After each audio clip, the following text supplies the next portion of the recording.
Magandang gabi po, Luzon, Visayas at Mindanao. Ipinaaresto na ng Department of Justice ang tinawag nilang fugitive from justice na si Senador Bato de la Rosa. Kasabay niyan ang babala laban sa mga magkakanlong at tutulong sa senador na takasan ng batas. Hindi na muling natunton si De La Rosa mula nang mawala sa Senado noong isang linggo, pero ayon sa DOJ, meron na silang lead kung nasaan ito. Nakatutok si Darlene Kai.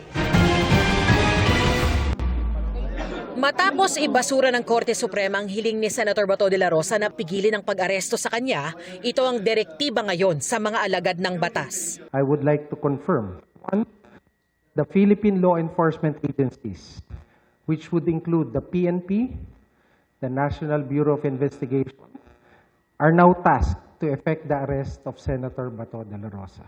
Wanted si De La Rosa ng International Criminal Court bilang isa sa co-perpetrators sa kasong crime against humanity of murder kaugnay ng madugong war on drugs ng Duterte administration.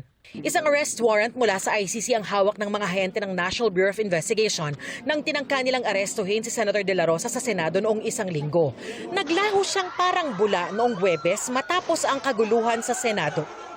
Senator Bato is a fugitive from justice, and he should be brought to the ICC to face the charges before him. May hawak daw na impormasyon ng Department of Justice kung nasaan ngayon si De La Rosa. Definitely there are leads. As to the exact leads, I cannot discuss them. First, I'm not privy to those leads.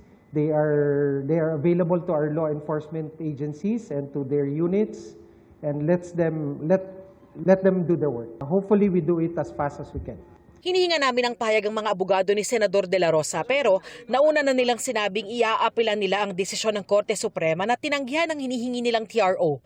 Iginiit nilang dapat idaan muna sa isang local court ang arrest warrant mula sa banyagang korte na ICC. Tinanong ang DOJ kung ano ang proseso matapos maaresto si De La Rosa. Kung ikukulong ba muna siya sa Pilipinas o idediretso agad sa The Hague gaya ng ginawa kay dating Pangulong Rodrigo Duterte. These are operational matters that I cannot discuss so that we don't defeat the purpose of the arrest, which is the ultimate objective is to bring him to the ICC.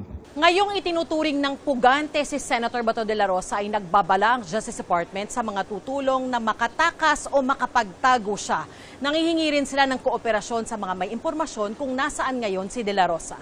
Ang sa akin din pong pakiusap, those who might be aiding or abetting or helping Senator Bato evade the law, there are consequences. Alam natin na sa panuntunan ng rule of law may pananagutan. Kung nagtago, hindi lamang po sa mata ng batas ng Pilipinas, pati rin po sa batas ng ICC. Nakaalerto pa rin daw ang Bureau of Immigration sakaling magtangkang lumabas ng bansa si De La Rosa. Pero sa ngayon, wala pa raw nakitang record na umalis na siya sa Pilipinas. As far as I know, there is an application for an Interpol Red Notice. Of course, that is a remedy available to us. Darlene Kai, Nakatutok, 24 Oras.